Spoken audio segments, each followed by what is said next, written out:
Physics में पिछली class में हम लोगों ने 25 नंबर तक के न्यूमेरिकल्स सॉल्व किए हुए थे। आज 26 और उससे आगे न्यूमेरिकल्स हम लोग लगाएंगे। फिलहाल अभी तक आपने 25 न्यूमेरिकल्स लगा लिए हैं, तो एक अच्छा खासा आइडिया लगभग अधिकतर प्रकार के जो क्वेश्चन हैं उनका अच्छे से मिल जाना चाहिए। तो पढ़ते हैं और आप भी ध्यान से देखिएगा। 26 नंबर पे क्या लिखा हुआ है? लिखा हुआ है 0.1 हेनरी का एक शुद्ध प्रेरकत्व। 0.1 हेनरी का एक शुद्ध प्रेरकत्व है तथा 1.0 माइक्रोफैरड का एक संधारित्र श्रेणी क्रम में जोड़े जाते हैं। एक प्रेरकत्व है, ये एक प्रेरकत्व है और ये एक संधारित्र है। दोनों आपस में श्रेणी क्रम में जोड़े जाते हैं। इनके साथ एसी का सोर्स लगाया गया होगा। प्रेरकत्व की वैल्यू दी गई है 0.1 हेनरी और जो संधारित्र लगाया गया है उसकी वैल्यू दी गई है 1 माइक्रोफैरड। माइक्रोफैरड को अगर फैरड में बदलेंगे तो ये 10⁻⁻⁶ फैरड, इसको हम लिख सकते हैं। ठीक है, तो ये प्रेरकत्व प्रेरण कुंडली है और ये कैपेसिटर है जिसका प्रेरकत्व भी हमको दिया गया है और कैपेसिटेंस भी हमको दिया गया है। इस प्रत्यावर्ती परिपथ में शक्ति क्षय की गणना करिए। आपको इसके अलावा और कुछ नहीं दिया गया, बस ये बताया गया कि ये जो प्रत्यावर्ती धारा परिपथ है इसमें शक्ति क्षय का मान कितना होगा, ये आपको पता लगाना है। शक्ति क्षय मतलब पावर आपको पता लगानी है, एवरेज पावर कि परिपथ में होने वाली शक्ति क्षय कितना होगा ये मालूम करना है। तो क्या करा जाए बता सकते हैं आप? कुछ कोशिश करिएगा। देखिए हम बताते हैं, आप देखो। आपको याद है इसमें सबसे पहले शक्ति क्षय के फॉर्मूले में आता क्या क्या है, पहले तो आप ये सोचिए जरा। पी बार का जो फॉर्मूला होता था उसमें 3 राशियां आती हैं। एक आता है VRMS, एक IRMS और एक तीसरा आता है cos फाई। अब इस फॉर्मूले इसमें क्वेश्चन में ना तो हमको VRMS के बारे में कोई आइडिया है, ना ही तो हमको IRMS मालूम है। अब ना VRMS उन्होंने दिया है ना IRMS उन्होंने दिया हुआ है, तो अब तो हमारे लिए बस एक ही सहारा है कि cos फाई का क्या हो सकता है। कहीं कुछ ऐसा तो नहीं है जो खाली इतना सा क्वेश्चन देकर ना VRMS दिया जा रहा है ना IRMS दिया जा रहा है, हमको कंफ्यूज किया जा रहा है। हो सकता है cos फाई में कुछ ऐसा छुपा हो कोई चीज। तो देख लीजिए, इसमें एक चीज करके देख लेते हैं। कला समंजक आरेख, फेजर डायग्राम, आपने जब इसकी थ्योरी पढ़ी थी तो बनाते थे आप। इसका भी फेजर डायग्राम बना के हम देखना चाहेंगे। ध्यान से देखिएगा, फेजर डायग्राम अगर बनाएंगे तो मैंने बताया था कि एक डायरेक्शन निश्चित कर लीजिए कि ये डायरेक्शन हम किसके लिए लिखेंगे, हमेशा आई के लिए। इसके बाद वोल्टेज के लिए आप देखें, जो प्रेरण कुंडली है इसके सिरों के बीच का वोल्टेज VL माना जाता था और जो संधारित्र है इसके सिरों के बीच के वोल्टेज को VC से लिखते हैं हम। तो यहां पर 2 वोल्टेजेस हैं, एक तो प्रेरण कुंडली के सिरों के बीच और एक संधारित्र के सिरों के बीच। प्रेरण कुंडली के सिरों के बीच का जो वोल्टेज होता है वो धारा से 90 डिग्री अग्रगामी होता है, तो ये डायरेक्शन है VL की। ठीक, संधारित्र के सिरों के बीच का जो वोल्टेज है VC वो करंट से 90 डिग्री पश्चगामी होता है, तो ये डायरेक्शन हो जाएगी किसकी, VC की। और ये डायरेक्शन काहे की है, करंट की। अब हम इसको थोड़ा सा ना सॉल्व करते हैं। तो इस परिपथ में 2 वोल्टेजेस है VL और VC। According to our phasor diagram you are seeing that both the voltages which are VL and VC are opposite to each other, एक दूसरे के अपोजिट डायरेक्शन पर हैं। अगर हम इनका रिजल्टेंट आप हमसे पूछेंगे क्या होगा, तो रिजल्टेंट के लिए तो जब 2 राशियां ऐसे अपोजिट डायरेक्शन पर होती है तो उन वोल्टेजेस का हम रिजल्टेंट कैसे निकालें? आंसर है जो बड़ा वोल्टेज है उसमें छोटे वाले वोल्टेज को माइनस कर दीजिए, यही तो तरीका रहता है हमारा। अब या तो हम इनके वोल्टेज पता लगाएं क्योंकि मालूम तो है नहीं कौन बड़ा कौन छोटा है, लेकिन एक बात तो पक्की है। क्या कंफर्म है? बिल्कुल ये कंफर्म है, अगर VL बड़ा होगा VC छोटा होगा, तो VC को इस VL में से क्या कर देना पड़ेगा, माइनस कर देंगे। इतना माइनस कर देंगे, ये आ जाएगा परिणामी वोल्टेज, जिसे आप बोलेंगे VL माइनस VC। कुछ बात समझ आई आपको? फिर से ये पूरा VL है, ये VC है मान लेते हैं कि इस सर्किट में VC की वैल्यू कम है, VL ज़्यादा है। दोनों का परिणामी निकालने जाएंगे तो बड़ी वैल्यू में छोटी वैल्यू को माइनस करेंगे। क्यों? क्योंकि एक दूसरे के अपोजिट है। इसलिए परिणामी आपको क्या मिलेगा? VL माइनस VC, इतना सा परिणामी मिल जाएगा। इस पूरे VL में से ये VC का पोर्शन हम यहां से काट के हटा देंगे। तो अब सर्किट में पहले कितने वोल्टेज थे? 2। अब कला समंजक आरेख जो देख रहे हैं उसमें केवल एक वोल्टेज है। ये तो हमने माइनस कर दिया ना, उधर परिणामी निकाल लिया इसका, ये भी हट गया, ये भी हट गया। अब सर्किट में बस ये वोल्टेज है। और अब आप देख सकते हैं सर्किट का जो परिणामी वोल्टेज है वो धारा के साथ कला में कितना अग्रगामी है? 90 डिग्री अग्रगामी है। अब आप VL को भूल जाइए, आप VC को भूल जाइए, क्योंकि इन दोनों का परिणामी VL माइनस VC आप यहां देख रहे हैं। तो अब सर्किट में एक वोल्टेज है, कौन सा? VL minus VC। करंट है I। वोल्टेज और करंट के बीच कलांतर आप देख सकते हैं कितना होगा। देखिए फिगर आप बना है ना, 90 डिग्री का कलांतर है। तो यहां जो फाई होगा वो कितना आएगा? 90 डिग्री। और अगर फाई 90 डिग्री आएगा, इसीलिए मैंने बोला ना कि इन्होंने ना तो VRMS दिया है ना तो IRMS दिया है, जरूर कुछ ना कुछ। अब तीसरा जो हमारा फॉर्मूले में आई हुई तीसरी राशि cos फाई में ही कुछ ना कुछ क्लू छुपा हुआ है। वाकई में वहीं से हमको मिला। तो हम फॉर्मूला अप्लाई करेंगे औसत शक्ति का। परिपथ में शक्ति क्षय, we know that P bar is equal to VRMS into IRMS into cos phi. अब आप भी समझ सकते हो कि किसी चीज की जरूरत है ही नहीं हमको। VRMS की जगह VRMS लिखो, IRMS की जगह IRMS लिखो, cos फाई में फाई की जगह 90 जरूर लिखो। और cos 90 की वैल्यू क्या होगी? 0। अगर cos 90 की वैल्यू 0 होगी तो 0 से इसको मल्टीप्लाई करेंगे तो पूरा क्या आ जाएगा? 0। इसका मतलब है कि ये जो सर्किट उन्होंने इस क्वेश्चन में दिया है इसमें शक्ति क्षय कितना होगा? 0। LC सर्किट में शक्ति क्षय का मान कितना हुआ करेगा? 0। और ये आगे के लिए याद भी कर लीजिए आप कि ये कौन सा परिपथ है? LC परिपथ है।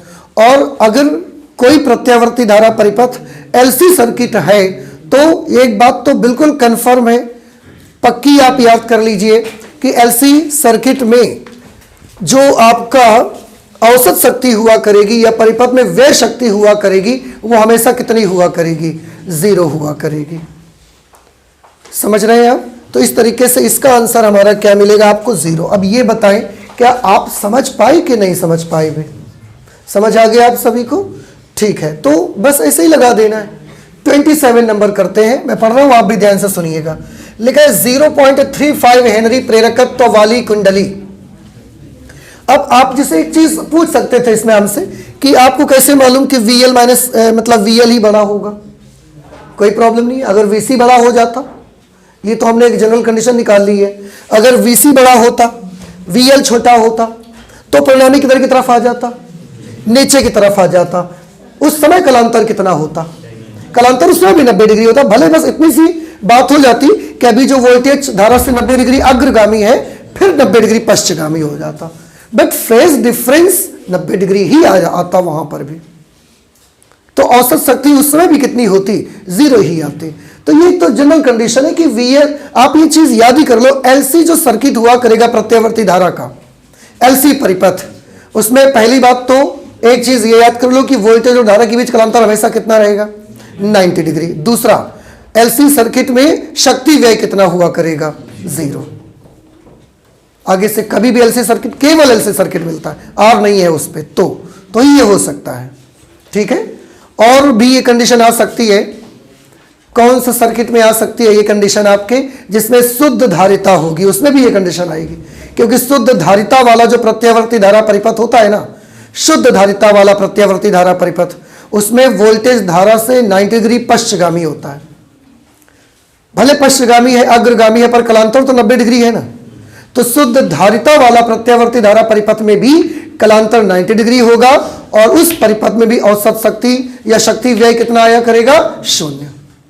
अगर शुद्ध प्रेरकत्व वाला प्रत्यावर्ती धारा परिपथ है, प्योर इंडक्टेंस वाला अगर अल्टरनेटिंग करंट सर्किट है, तो उसमें भी वोल्टेज और करंट के बीच का फेज डिफरेंस 90 डिग्री का होता है।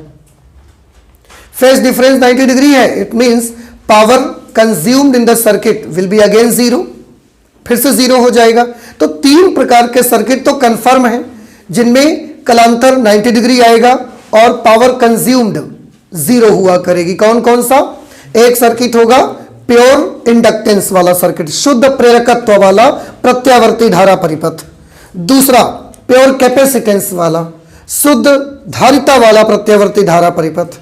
तीसरा अगर कोई एलसी सर्किट अगर है कहीं पर, तो ये तीन सर्किट के जो नाम मैंने बताए हैं, इन तीन के तीनों सर्किट्स में phase difference between voltage and current will be always 90 degree, हमेशा 90 डिग्री होगा, कभी पश्चगामी तो कभी अग्रगामी, but it will be again always 90 degree, हमेशा 90 डिग्री आएगा। और इन तीनों प्रकार के परिपथों में जो शक्ति व्यय होगा वो शून्य रहेगा, क्योंकि पावर फैक्टर जीरो है इनका, ठीक है ना। तो ये चीज थोड़ा सा आपको दिमाग में रखना है। अब देखो कुछ नहीं दे रहे थे, अगर आपको ये चीज नहीं मालूम होती या यहां से नहीं लाते हम इसको समझ करके, तो आप कंफ्यूज हो जाते कि पावर हम कैलकुलेट कैसे करें, ना तो हमारे पास VRMS है ना तो हमारे पास IRMS है। पर यही तो इस क्वेश्चन की खूबसूरती है कि उन्होंने इस तरीके से आपको दिया कि आप देखो, आपको चेक किया नॉलेज को उन्होंने कि आपने पुरानी ये जो थ्योरी है उसको अच्छे से किया है कि नहीं किया है आपने। अगर उसको अच्छे से किया है तो ये आपको पता रहेगा। फिर तो 27 नंबर, आई होप कि ये समझ में आ गई इसकी सारी बातें। 27 नंबर न्यूमेरिकल पे है 0.35 हेनरी प्रेरकत्व वाली कुंडली को, एक कुंडली है जिसका प्रेरकत्व 0.35 हेनरी है, 110 ओम के प्रतिरोध के साथ श्रेणी क्रम में जोड़ दिया जाता है। कौन कौन श्रेणी क्रम में जुड़े हैं? एक कुंडली जुड़ी हुई है और एक प्रतिरोध जुड़ा हुआ है। देखो ये एक कुंडली जुड़ी हुई है और ये एक प्रतिरोध जुड़ा हुआ है और दोनों आपस में श्रेणी क्रम में जुड़े हुए हैं। ये एसी का एक सोर्स हमने यहां लगा दिया है, ये एल है और ये आर है। चित्र बनते ही एक बात तो सबको समझ में आ गई कि ये किस प्रकार का प्रत्यावर्ती धारा परिपथ है, LR एसी सर्किट है ये, ठीक है ना। बहुत कुछ मायने रखता है अगर आपको ये दिमाग में आ जाता है कि ये कौन सा परिपथ है। बहुत सारी चीजें तो इस सर्किट के दिमाग में आते ही बहुत सारी चीजें तो हमारे मन में क्लियर हो जाती हैं कि किस तरीके से सॉल्यूशन हो सकता है। अब L की वैल्यू दी गई है, देखो मैं नोट कर लेता हूं। L की वैल्यू है 0.35 हेनरी और जो प्रतिरोध बेटा इसके साथ लगा हुआ है दैट इज 110 ओम रेसिस्टेंस के साथ श्रेणी क्रम में जोड़ा जाता है। हमने भी श्रेणी क्रम में जोड़ दिया है। इसमें यदि 110 वोल्ट और 50 हर्ट्ज की प्रत्यावर्ती वोल्टता आरोपित कर दी जाए, ये जो LR सीरीज सर्किट है इसके सिरों के बीच हमने जो प्रत्यावर्ती वोल्टता इसको अप्लाई की, हमने उसको दिया, उस प्रत्यावर्ती वोल्टेज की वैल्यू है 110 वोल्ट और उसकी फ्रीक्वेंसी कितनी है 50 हर्ट्ज के बराबर। तो क्या बता सकते हैं 110 वोल्ट को क्या लिखा जाए? VRMS। Very good, VRMS is equal to 110 volt और फ्रीक्वेंसी जो 50 हर्ट्ज दी गई है F is equal to 50 hertz आरोपित की जाए तो गणना करिए। तो यहां से लेकर यहां तक तो समझ गए आप क्वेश्चन को। अब गणना कीजिए, तो क्या गणना करें उसके लिए दो एक एक करके क्वेश्चन नीचे दिए गए हैं। सबसे पहले जो आपको कैलकुलेशन करनी है, धारा कितने कोण से वोल्टेज से पश्चगामी होगी। धारा कितने कोण से वोल्टेज, इसमें धारा पश्चगामी होगी क्या अग्रगामी होगी? पक्का? हाँ, वोल्टेज अग्रगामी होगा पर धारा वोल्टेज से कैसी होगी? पश्चगामी। तो उन्होंने ये पूछा कि धारा वोल्टेज से कितने कोण से पश्चगामी होगी। हम ये भी कह सकते हैं कि वोल्टेज धारा से कितने कोण से अग्रगामी होगा। बात एक ही है, दोनों का मतलब एक ही है। भाई करंट अगर पीछे है तो वोल्टेज आगे होगा और वोल्टेज अगर आगे है तो करंट पीछे होगी। बातें दो अलग अलग भले हम कहते हैं लेकिन मतलब तो एक ही है उसका। कहने का मतलब हमें वोल्टेज और धारा के बीच का क्या चाहिए? कलांतर चाहिए। भाई सीधी सी चीज तो ये है। कलांतर के लिए आपके पास क्या फॉर्मूला है LR सर्किट में बताइए? ओमेगा L अपॉन R या XCL अपॉन R। अब XCL ओमेगा के लिए 2 पाई F भी चाहिए, तो एफ तो है हमारे पास, आर भी है हमारे पास, एल भी है हमारे पास, तो सारी चीजें हैं, कुछ तो एक्स्ट्रा नहीं है। कर लेते हैं फिर तो इसे हम यहां लगाएंगे tan phi is equal to, formula लगाएंगे omega L upon R. Omega की जगह पर हम लिख देंगे 2 pi F L upon are.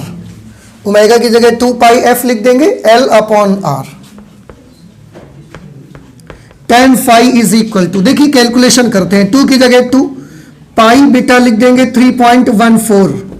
नहीं, पाई की जगह आज 22/7 लिखेंगे हम, आज नहीं मानेंगे, बहुत 3.14 लिखे हैं हम। और अब आप क्यों समझ रहे हैं क्यों हम 22/7 लिख रहे हैं? क्योंकि आज एल का मान 0.35 है। एल का मान 0.35 होने से वो 7 से कैंसिल हो सकता है, इसलिए हम आज 22/7 लिखेंगे। 2 की जगह 2, पाई 22/7, एफ की जगह पर 50 और एल की जगह पर 0.35 अपॉन आर, आर की जगह पर 110 ओम। वैल्यू लिख दिया, बस कैलकुलेशन करना बाकी है, कर लीजिए कैलकुलेशन। देखो बेटा 22 से इसको काट दो, 22 पंचे 110, फिर 5 से इसको काट दो, 10 बार में ये कैंसिल हो जाएगा, ठीक है ना। अब इधर देखो 10 का गुणा 2 से करेंगे कितना आएगा? 20। 20 का गुणा 0.35 से करेंगे, 20 का गुणा 0.35 से करेंगे तो 35 दूना 70। ये 20 का 0 लिख दिया और 35 दूना 70, 2 अंक पे दशमलव, अपॉन में ये 7 रह जाएगा, 7 और ऊपर भी 7 अब आ गया, 7 से 7 कैंसिल होकर क्या बन जाएगा? 1 बन जाएगी। और tan फाई की वैल्यू 1 आना मतलब फाई की वैल्यू कितनी? 45 डिग्री। भाई tan फाई का मान 1 कब हो सकता है? जब फाई की वैल्यू फाई की वैल्यू 45 डिग्री के बराबर होगी, तो ऐसा हो सकता है। तो एक क्वेश्चन का जवाब तो हम सबको मिल गया, जिसमें था कि धारा कितने कोण से वोल्टेज से पश्चगामी है, तो आंसर है धारा 45 डिग्री के कोण से वोल्टेज से पश्चगामी है, या in other hand we can say कि वोल्टेज 45 डिग्री कोण से धारा से अग्रगामी है। समझ आ गया सभी को? ओके, सेकंड क्वेश्चन पढ़ लेते हैं। परिपथ में शक्ति क्षय कितना है? पावर कंज्यूम्ड जो हो रही है उसको पता लगाना है। तो पावर के लिए क्या फॉर्मूला है? आप सबको याद है? बताइए क्या फॉर्मूला है? औसत शक्ति क्षय निकालेंगे। शक्ति क्षय के लिए P bar is equal to VRMS IRMS into cos phi. याद आई आपको? अच्छा भाई, अब वैल्यूज जिस तरीके से दी गई हैं उसके मुताबिक ही हमको काम करना पड़ेगा। क्या आपको VRMS मालूम है? आंसर इज यस, हमें पता है VRMS। क्या आपको IRMS मालूम है? नहीं मालूम है। तो फिर IRMS को निकालो। VRMS की जगह पर बेटा हम क्या लिख देंगे? VRMS। IRMS की जगह पर लिखेंगे VRMS अपॉन Z। याद करिए, यही तो फॉर्मूला होता है ना IRMS का। अच्छा, cos फाई की जगह पर क्या लिखा जाए? वैसे तो फाई का मान 45 डिग्री है, फाई की वैल्यू जो है वो 45 डिग्री है, पर आप चाहें तो R अपॉन Z ले सकते हैं आप। उससे Z में भी क्या लग जाएगा? स्क्वायर, और अंडर रूट का जो है काम खत्म हो जाएगा Z में से। देखो हमें नहीं मालूम, भले हो सकता है कि स्क्वायर रूट के अंदर का नंबर भी इजीली कैलकुलेट हो सकता होगा, पर क्योंकि अभी हमने तो किया नहीं है तो हम जानते नहीं है। तो मुझे तो लगता है कि Z का अंडर रूट हट जाएगा तो हमें ज्यादा इजी लगेगा, इसलिए हम लिखे ले रहे। तो हम cos फाई की जगह R अपॉन Z कर लेंगे। इस तरह से ये क्या बन गया फॉर्मूला बताइए? ये बन गया VRMS square into R upon Z square. तो देखो एक चीज और देखो, पावर कंज्यूम्ड का ये फॉर्मूला आपको मालूम है एवरेज पावर का, और एवरेज पावर का अगर ये फॉर्मूला है तो एवरेज पावर का ये भी एक फॉर्मूला है। समझ रहे हैं? इसको भी आप चाहो तो याद कर लो या ना याद करो, ऐसे बदलना तो आपको आ जाएगा ना। ठीक है, वैल्यू अप्लाई करिए बस आप। P bar is equal to VRMS square, VRMS लिखना और उसका स्क्वायर भी कर देना है, मतलब 110 गुणे 110, स्क्वायर करने का मतलब उसी नंबर को फिर से उसी नंबर से मल्टीप्लाई कर देना। तो 110 इंटू 110 कर दिया हमने। R की वैल्यू कितनी है? 110। Z का मान कैसे निकालेंगे? √XL square plus R square, लेकिन स्क्वायर लगा है तो अब अंडर रूट तो हम लगाएंगे नहीं। XL के लिए क्या लिखेंगे? XL तो हमें पता नहीं है, चाहो तो अलग से निकाल लो फिर रख लो आकर के।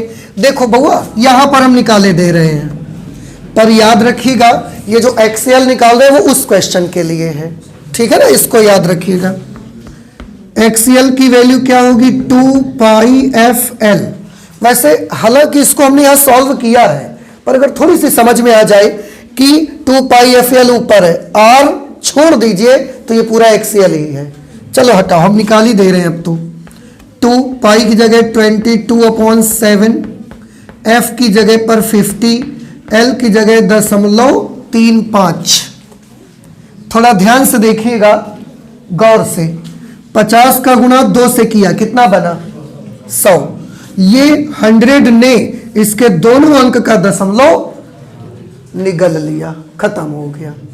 अब 7 से इसको कैंसिल करेंगे कितने बार में? 5 बार में, और 22 पंचे, अरे वाह भाई, XL का मान भी कितना आ गया? तो वहां तो 110 की भीड़ लग गई।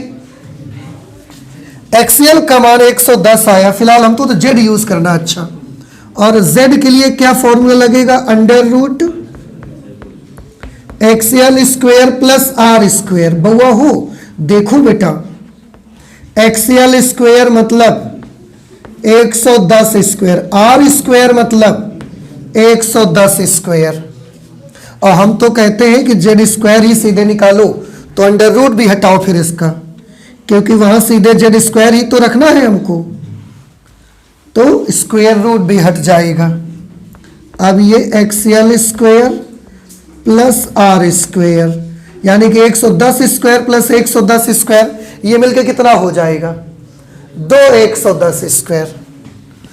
तो ये हो गया 110 स्क्वायर, ठीक है ना। अब देखो 110 स्क्वायर से 110 स्क्वायर कैंसिल हो गया, 110 गुणे 110, 110 का स्क्वायर हो जाएगा ना। अब 110/2 बचा, 110/2 को आप हल कर दीजिए, क्या मिलेगा आपको? 55 वॉट। इसका मतलब इसमें इस परिपथ में जो औसत शक्ति क्षय हो रहा है वो 55 वॉट का एवरेज पावर इसमें कंज्यूम हो रहा है। अब ये बताएं हमको, आप समझ में आया भाई कि नहीं आया? आपको आ गया है समझ में? बस थोड़ा सा इतना बेटा हमने किया है, इसका XL मुझे जो जरूरत पड़ा ना Z के लिए, वो हमने बउआ यहां निकाल के आपको दिखा दिया है, ठीक है। एक बार फिर से देख लेते हैं। अच्छा, इसको L का मान 0.35 हेनरी, R 110 ओम का प्रतिरोधक लगा है, इसमें जो सोर्स लगा है उसका वोल्टेज 110 वोल्ट, तो VRMS, फ्रीक्वेंसी 50 हर्ट्ज है। पहले मुझे धारा और वोल्टेज के बीच कालांतर चाहिए था, तो मैं tan phi का सूत्र लगाया, ओमेगा L/R, ओमेगा की जगह 2πfL/R, और ये तो फॉर्मूला हुआ। इसके बाद जब वैल्यू लिखते हैं, वैल्यू लिखने के बाद तो सिंपल सी मैथमेटिक्स लगती है, वो उसमें कैंसिलेशन होते हैं, मल्टीप्लिकेशन होते हैं, डिवाइड किया जाता है। ये तो बेटा थोड़ा सा आपको सीखना ही पड़ेगा, है ना। तो सबसे पहले मैंने क्या किया, 22 पंचे 110, फिर 5 से इस 50 को काटा 10 बार में, 10 का गुणा 20, 2 से किया 20 आ गया, 20 का गुणा 0.35 से किया तो 7 मिला हमको। अब 7/7 it will become 1 and tan phi is equal to 1। ये तभी हो सकता है जब phi is equal to 45 degree हो, because in mathematics tan 45 degree is equal to 1, इसलिए phi की वैल्यू 45 डिग्री आ गई। एक क्वेश्चन का जवाब हमें मिल गया। परिपथ में शक्ति 6 चाहिए था, शक्ति 6 का ये फॉर्मूला होता है VRMS into IRMS into cos phi। VRMS को हमने चेंज नहीं किया, क्यों? क्योंकि हम जानते हैं इसको, VRMS 110 है, IRMS हमें नहीं मालूम था, तो VRMS/Z लगा दिया, cos phi का R/Z लगा दिया फॉर्मूला। अब VRMS इंटू VRMS हो गया VRMS स्क्वायर, आर की जगह पर आर, जेड इंटू जेड क्या हो गया, जेड स्क्वायर। अब वी आर एम एस का मान लिखा 110, 110 का स्क्वायर यानी कि 2 बार लिख दिया हमने इसको। आर की वैल्यू भी 110 तो 110 लिख दिया। जेड के लिए क्योंकि मुझे एक्सएल चाहिए था तो पहले हमने एक्सएल यहां निकाला 2 पाई एफ एल से, 110 ओम आ गया ये। फिर जेड स्क्वायर निकाला, XL square plus R square, 110 square plus 110 square बराबर 2 गुणे 110 स्क्वायर। भाई x प्लस एक्स बराबर 2x ही तो होते हैं, तो 110 square plus 110 square is equal to 2 into 110 square, 2 into 110 square. ये जेड स्क्वायर की जगह यहां पर लिख दिया। 110 स्क्वायर से 110 स्क्वायर कैंसिल, 110 अपॉन 2 को जैसे ही कैंसिल करोगे 55 आ जाएगा। 55 वॉट इस सर्किट में पावर जो है वो लग रही है, कंज्यूम हो रही है, क्षय हो रही है। समझ आ गया आपको? तो ये हमने कर लिया 27 नंबर क्वेश्चन। आप प्लीज जल्दी से नोट कर लीजिए, इसके बाद और आगे का क्वेश्चन करते हैं। नेक्स्ट क्वेश्चन है आपका क्वेश्चन नंबर 28। 28 नंबर पे है 60 हर्ट्ज आवृत्ति के प्रत्यवर्ती स्रोत के श्रेणी क्रम में 1 अपॉन पाई हेनरी का प्रेरकत्व एवं एक संधारित्र जुड़ा हुआ है। इसमें एक्चुअली है क्या, एक प्रेरकत्व लगा हुआ है L और एक संधारित्र लगा हुआ है C। ये प्रत्यवर्ती धारा का सोर्स है, तो एक्चुअली ये LC सर्किट है। देखो उन्होंने दिया 60 हर्ट्ज आवृत्ति, ये जो सर्किट है उसकी फ्रीक्वेंसी दी गई है 60 हर्ट्ज। प्रत्यवर्ती स्रोत के श्रेणी क्रम में 1 अपॉन पाई हेनरी का प्रेरकत्व लगा हुआ है। ये जो प्रेरकत्व लगा हुआ है इसका जो मतलब क्या बोलते हैं प्रेरकत्व, ये जो इंडक्टर कॉइल लगी हुई है इसका इंडक्टेंस यानी कि प्रेरकत्व वो 1 अपॉन पाई हेनरी दिया गया है, जिसे हम एल से रिप्रेजेंट करते हैं 1 अपॉन पाई हेनरी। एवं एक संधारित्र जुड़ा है, ठीक है। अनुनाद की स्थिति में संधारित्र की धारिता ज्ञात करिए। ये जो सर्किट है एलसी सर्किट है और जिस प्रत्यावर्ती धारा परिपथ में एल और सी जुड़े रहते हैं उसमें अनुनाद की स्थिति हो सकती है। अनुनाद की स्थिति किसको कहते हैं बता सकते हैं? यदि किसी प्रत्यावर्ती धारा परिपथ में प्रेरकीय प्रतिघात का मान धारितीय प्रतिघात के बराबर हो जाए तो हम कहते हैं कि परिपथ अनुनाद की स्थिति में है। उसके लिए सॉल्व भी किया तो अनुनादी आवृत्ति का एक फॉर्मूला भी निकाला गया था, तो वो फॉर्मूला आपका आया था और उसमें धारिता ज्ञात कीजिए, तो हम C is equal to question mark लिखे ले रहे हैं। अब बोला अनुनाद की स्थिति में संधारित्र धारिता ज्ञात करिए। अगर ये सर्किट अनुनाद की स्थिति में है तो इस समय तो इसकी फ्रीक्वेंसी 60 हर्ट्ज है, इसका मतलब 60 हर्ट्ज इसके अनुनादी आवृत्ति है फिर तो ठीक है, हम फॉर्मूला अप्लाई करेंगे। आपको याद होगा F का फॉर्मूला अनुनादी आवृत्ति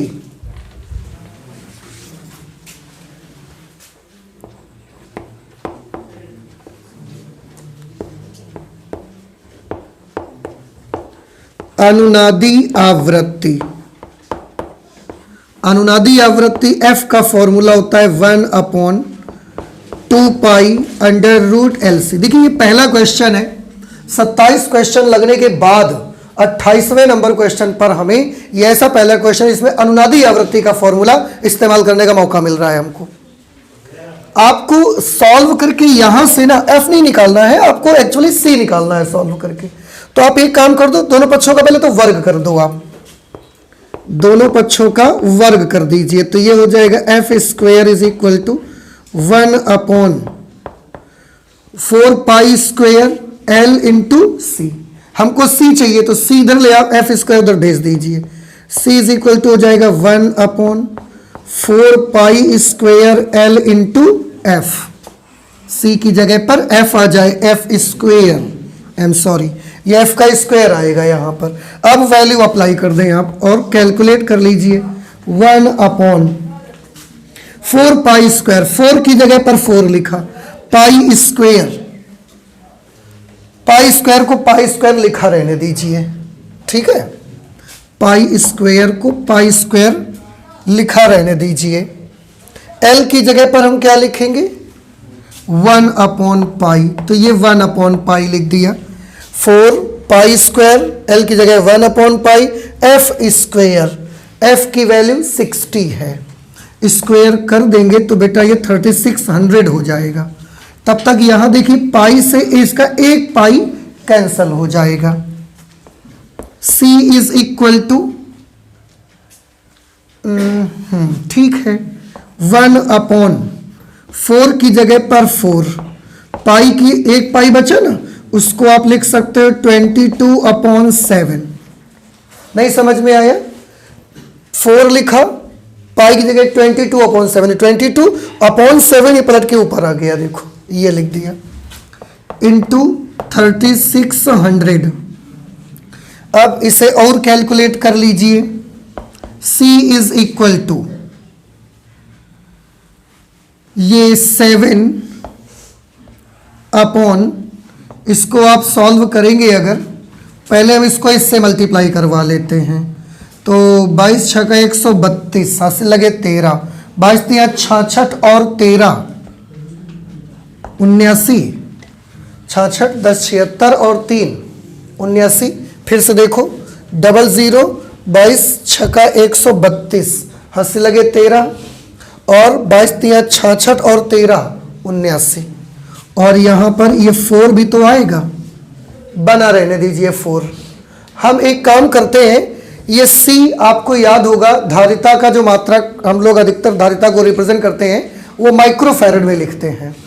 तो अगर आप इसे माइक्रो में कन्वर्ट करना चाहते हैं, ये क्योंकि अभी तो ऐसा कुछ है नहीं, ये तो सीधे फैरड में आने वाला है, और इसमें डिवाइड करने में भी हमको बहुत प्रॉब्लम होगा क्योंकि अंश का नंबर बहुत छोटा है, और ये जो हर में नंबर लिखा है, जो डिनोमिनेटर में नंबर लिखा है, ये बहुत बड़ा नंबर है भाई। इसलिए मैं ये करना चाहूँगा कि यहाँ पर 2 3 4 5 6 जीरो इसको दे दिए, और यहाँ पर 10 की घात -6 लिख दिया।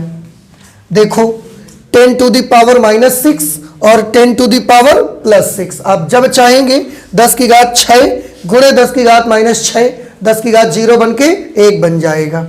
तो 6 जीरो इसको दिए और उसके बदले में -6 यहाँ पर लिखा भी हमने। फिर अब आप देखें 2 जीरो से इसके 2 जीरो, तो ये कैंसिल हो जाएंगे, समझ गए आप? अब 4 से आप इसको कैंसिल कर लीजिए, तो C की वैल्यू क्या मिलेगी, 4 से इसमें डिवाइड कर दीजिए, तो 4 एकम 4, कितने बचे 3, 30 हो गया, 4 सत्ते 28, कितने बच गए 2, तो 4 पंचे 20। अब कितने जीरो और बच गए, 2 जीरो और बच गए, तो 4 से ये जब कैंसिल हुआ तो इतनी वैल्यू आई। अपॉन में क्या आ गया, 792 into 10 to the power -6 farad, धारिता निकल रही है ना, फैरड यूनिट होता है। 792 से इसको डिवाइड कर सकते हैं, या अगर आप चाहें तो क्या ये 4 से ये और ये दोनों कैंसिल हो जाएंगे, 4 से अभी, 4 से फिर कैंसिल कर लीजिए। हम यहां पर कैलकुलेशन इसका करके आपको दिखाई दे रहे।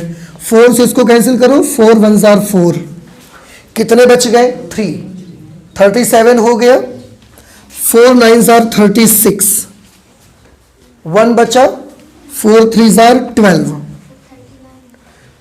39 है। अच्छा 4 1 जार 4, तो 3 बच गए, 39 हो गया। फिर हमने डिवाइड किया, 4 9 जार 36, 3, तो 4 8 जार 32 आ जाएगा। फिर 8 टाइम्स में ये डिवाइड हो जाएगा। अब देख ले, 4 1 कम 4, 3 4 9 36, 3 4 8 32, ठीक है। इसको भी 4 से आप डिवाइड कर दो। देखो 4 4 जार 16, 17 है, 16 हमारा आया, 1 बचेगा, 15 हुआ, 4 3 जार 12, कितने बच गए, 15 था, 12 आया, 3 बच गए, 30 हो गया। 4 7 जार 28, 2 बच गए, 20 हो गया, 4 5 जार 20। अब 198 से 4375 को भाग दिलाना है आपको, यहां दिला देते, फिर उसको हम इरेज कर देंगे। 198 से भाग देना है 4375, ठीक है, इस पे ठीक है, देख लीजिए आप कैसे आएगा। पहले 19 का पहाड़ा हमको आता है तो हम 43 में देंगे। 19 दूना 38, 2 अट्ठे 16 चाहे लगा 1, 38 और 1 39, माइनस कर दीजिए, 7 में से 6 गया, 1 बच जाएगा। और यहाँ पर क्या हुआ, 3 में से 9 जाएंगे नहीं, 13 में से 9 चले जाएंगे, 4 आ जाएंगे। फिर यहाँ से हमने ये 5 ले लिया।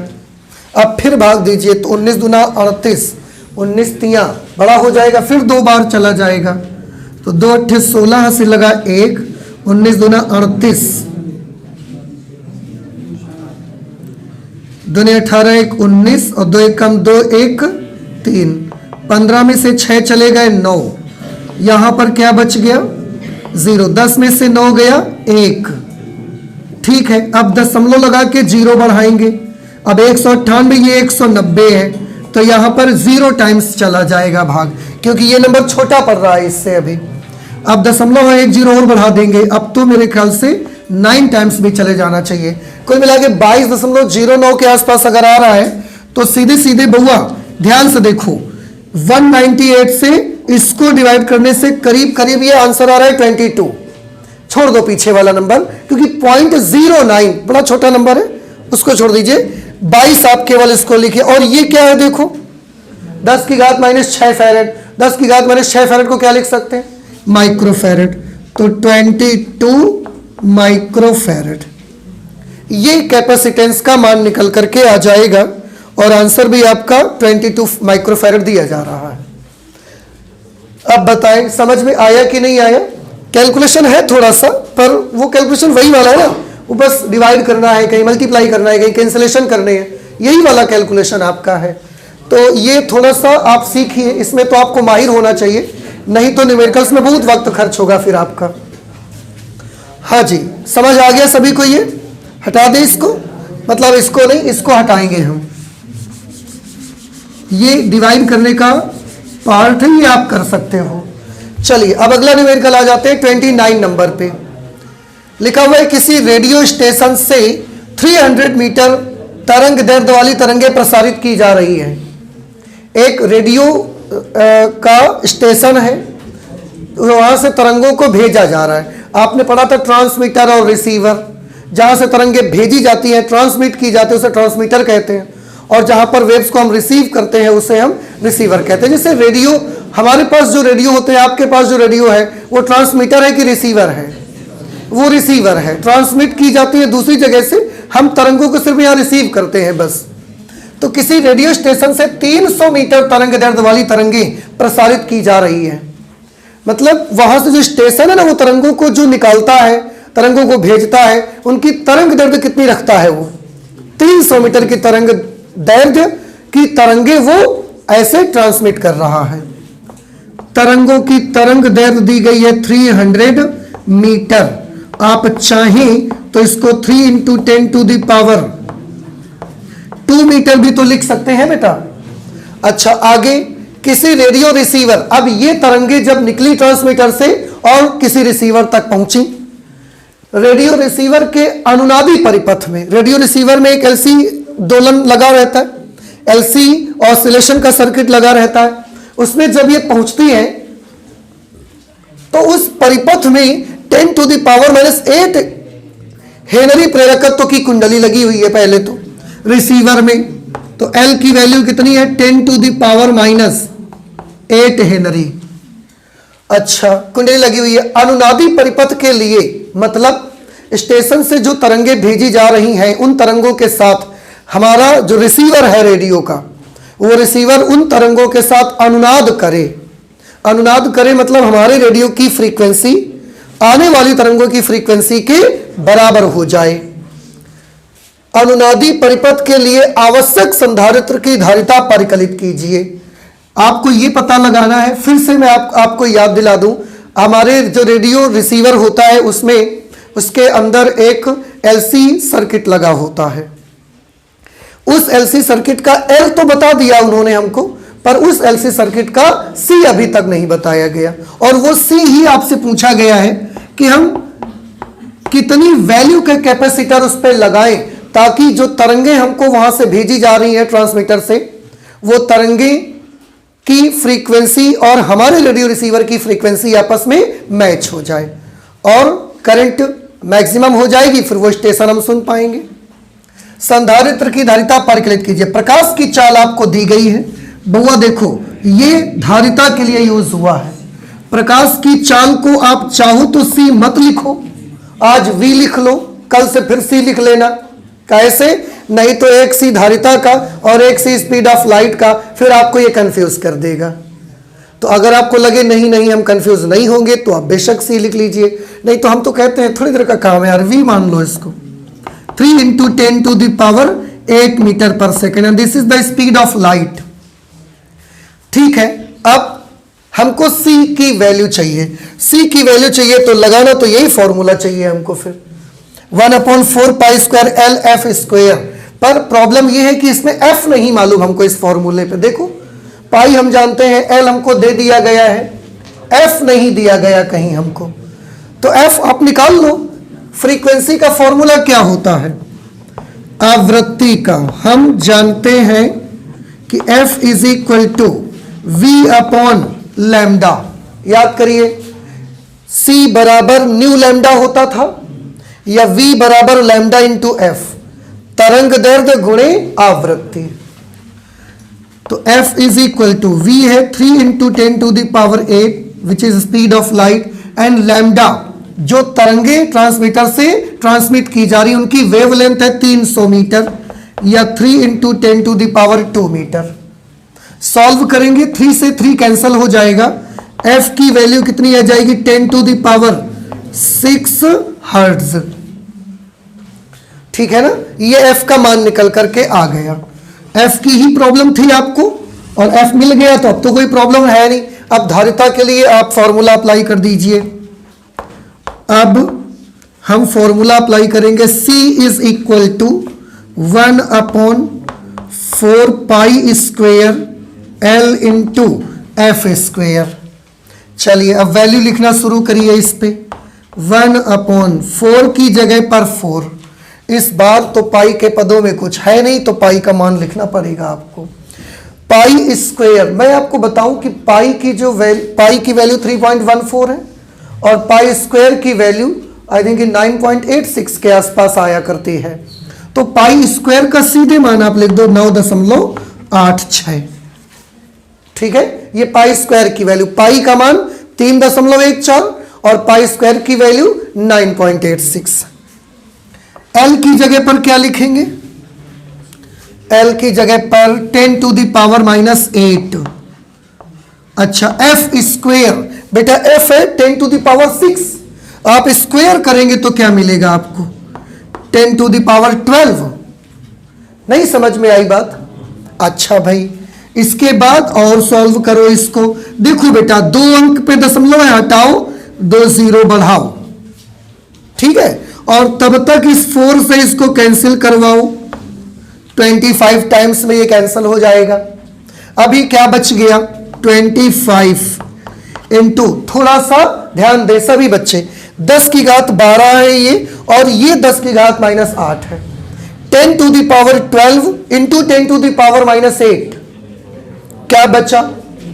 10⁴, फिर उसे ऊपर ले जाइए तो 10⁻⁻4 अपॉन 986, 986, तो ये बच जाएगा नीचे। अब इसे कैलकुलेट करना है। धारिता है, फैरड में आ रही होगी, माइक्रो भी बनाना है, कोई प्रॉब्लम नहीं है। आप एक काम करो, 2 इसको 0 दिलवाओ और इसमें -6 करो।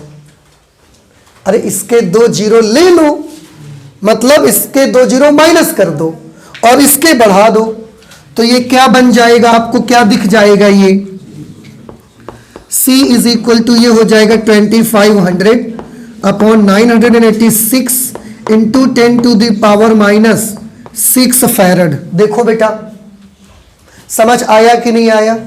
-4 था, जो 2 0 हमने इसको दिए तो हमने इसका मतलब इसको 10⁻² दिया, 10⁻2 दिया। अब 10⁻2 का अगर गुणा किया है तो 10 की घात -2 का भी तो गुणा करना चाहिए। जब 10 की घात 2 का गुणा किया तो उसने तो इसको 2500 कर दिया, पर जिस 10 की घात -2 का गुणा हमने किया उसने -4 को -6 कर दिया। तो अब ये दोनों मिलकर क्या कर लेंगे, माइक्रोफैरड लिख जाएंगे इसकी जगह पर। इसको कैलकुलेट कर लो आप। तो 986 से 2500 को आप डिवाइड करिए भाई, यहीं पर कर लेते हैं, ठीक है। 986 से 2500 को भाग दे देते हैं। 9 दूना 18, 2 बार में शायद हो जाना चाहिए। 2 छंग 12, हासिल लगा 1, 2 अट्ठे 16, 1 17, फिर 2 ने 18, 1 19। माइनस करो भाई, 10 में से 2 चले गए 8, 9 में से 7 गया तो 2, 4 में से 9 माइनस होंगी नहीं, 14 बोरो ले लिया यहां से, 14 में से 9 माइनस कर दिए, 5 आ गया, 528। बउआ हो देख रहे हैं भैया आप, 528 ये बच गया माइनस होने के बाद। अब ऊपर से नंबर लेने के लिए तो मेरे पास कुछ है नहीं, अगर नंबर लेने के लिए नहीं है तो फिर दशमलव लगाया और एक 0 इंक्रीज करवा लिया भाई इस पे हमने, और अब फिर डिवाइड करेंगे। 9 से डिवाइड करो 52 में तो कितनी बार जाएगा, 5 बार, हाँ क्योंकि 6 बार तो ज्यादा हो जाएगा। तो 5 6 जार 30, 5 8 जार 40 और 3 43, कैरी 4, 5 9 जार 40, 5 और 4 49। ठीक है ना, नहीं आया? अरे देखो 5 6 का 30, 5 अट्ठे 40, 3 43, 5 नहीं 45 और 4 49, 0, 8 में से 3 माइनस हुआ 5, 12 में से 9 माइनस हुआ 3, अभी कुछ बचा नहीं है, दशमलव लगाया, एक 0 और ले लो आप। अब 9 से डिवाइड करो, 9 3 27, 9 3 बार चला जाएगा, बस ठीक है यार। सी की वैल्यू बउआ कितनी आ गई अब बता दो हमको, आ गई 2.53 माइक्रोफैरड। इसका मतलब है आप अपने रेडियो रिसीवर में करीब करीब कितनी माइक्रोफैरड धारिता का कैपेसिटर यूज करेंगे तो इन तरंगों से उसकी फ्रीक्वेंसी मैच हो जाएगी और फिर यही स्टेशन आपके रेडियो पर बजना शुरू हो जाएगा, ठीक है ना। तो इतने धारिता का आपको कैपेसिटर उस पर लगाना पड़ेगा। अब ये मुझे बताएं आपको समझ में आया कि नहीं आया भाई, आ गया समझ में? तो ये हमने किया क्वेश्चन नंबर 29, ठीक है ना। तो इसके बाद और करेंगे, फिर आप लेट हो जाएंगे, तो फिर आज इतना ही रखते हैं फिजिक्स में, और बाकी क्वेश्चन और भी अभी बाकी है। देखो अभी इस लेसन में करीब करीब हम हर टाइप का सवाल लगा रहे हैं, लेकिन इस लेसन में एक टाइप का क्वेश्चन अभी तक नहीं आ रहा है, ट्रांसफार्मर से रिलेटेड क्वेश्चन नहीं आ रहे हैं अभी। तो जब कल हम लोग मिलेंगे तो हम लोग ट्रांसफार्मर पर बेस्ड क्वेश्चन से सॉल्व करेंगे, ठीक रहेगा। तो देखते हैं ट्रांसफार्मर से रिलेटेड किस प्रकार के क्वेश्चन यूपी बोर्ड के एग्जामिनेशन में पूछे जाते हैं, उनको सॉल्व करेंगे अब हम लोग अगली क्लास पे।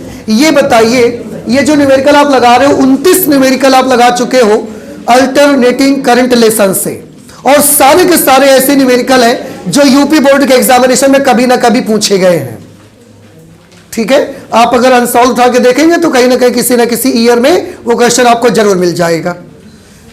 तो 29 क्वेश्चंस लगा लिए, लगभग 30 क्वेश्चन के आसपास। तो क्या अभी भी आपको लगता है कि कोई प्रॉब्लम हो रही है अभी? अब तो लगभग समझ में आ रहा होगा। तो ठीक है, कल ट्रांसफार्मर पर आधारित सवालों को हम लोग सॉल्व करेंगे, उस पर बेस्ड 2-4 सवाल लगाएंगे तो थोड़ा सा अच्छा आइडिया मिल जाएगा उससे रिलेटेड, ठीक है। आज फिजिक्स में इतना ही रख लेते हैं, आगे और भी पढ़ाई करेंगे हम लोग लेकिन अगली क्लास पे, ठीक है। चलते हैं, मिलते हैं अगली क्लास में। Thank you.